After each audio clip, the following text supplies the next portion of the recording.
Hi everyone, I'm Samia Jones, and today I'll be presenting my English 116 Interpersonal Communications project to you guys. My project today is on nonverbal communication.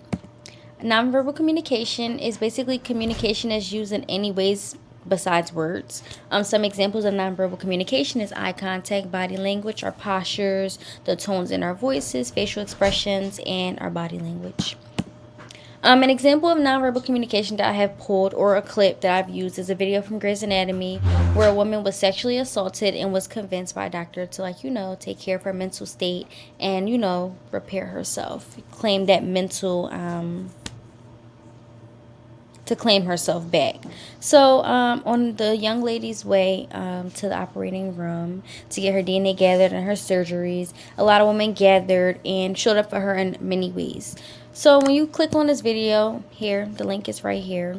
You can watch it from 0:25 to 1:47. So it's a like a 3-minute clip, but that's the most important parts that I want you to look at.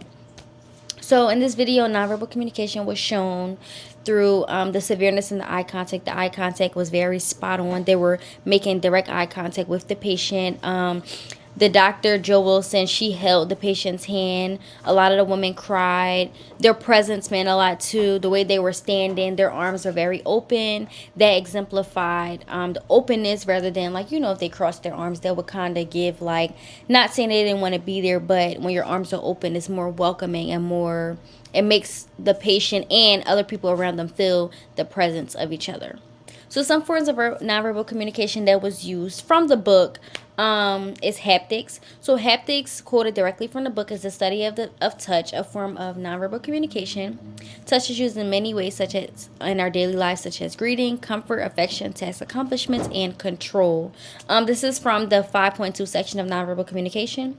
So this was shown in the video when the Dr. Joe, she touched the patient's hand and the patient immediately cried. She immediately felt that comfort. She immediately, she felt like she was there. She felt that comfort. She felt control and that task accomplishment. She felt like somebody was there for her. And the whole goal was for the women to show up for each other. So that was definitely very amazing. She felt that. So that haptics, that touch, that was correct. She did that right. Very comforting, nonverbal communication because they weren't speaking. And then intensity was another thing. Directly from the book, this means that it basically refers to how loudly or softly someone speaks, and is tied to emotion. So this was shown in the video basically by how silent everyone was. It was so loud. So because it was so silent, it made the emotion loud. It gave a lot of people room to feel the presence of each other and all that kind of stuff. Also, when they were talking and a little bit in the beginning, when they were asking, what they were doing or why they were gathering, the tone was very slow and low and serious. So that meant a lot too. So in this, the characters did write the 5 body positive basic models. So the 5 body positive models were to reclaim health, practice self-care, cultivate self-love, declare their authentic beauty, and to build community. So I feel like this was most definitely shown because that sense of womanhood was definitely represented and clearly shown. Beauty wasn't shown, but I think beauty was very, very well represented as the women showing up for each other. That was a beautiful thing. They most definitely were helping her reclaim her health. That self-care was very important as well because they were trying to get her to take care of herself. That self-love, showing up for each other, making her feel that love and putting respect, helping her reclaim that respect for her body and how we all should be as women. So this was this was loudly shown through that silence. And most importantly, this is right because they represented it through nonverbal communicating, which means they weren't talking.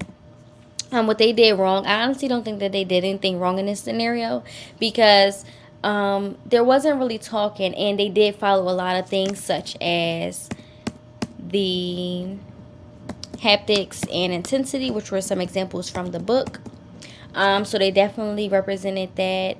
So they did good. Their tones were respectable. They used that nonverbal communication, and Yeah, so a lot of things that will be represented as if someone was talking was represented through that nonverbal communication. So I think they did everything right in this scenario. So here's our presentation link that you can click on and find my presentation. And thank you for watching.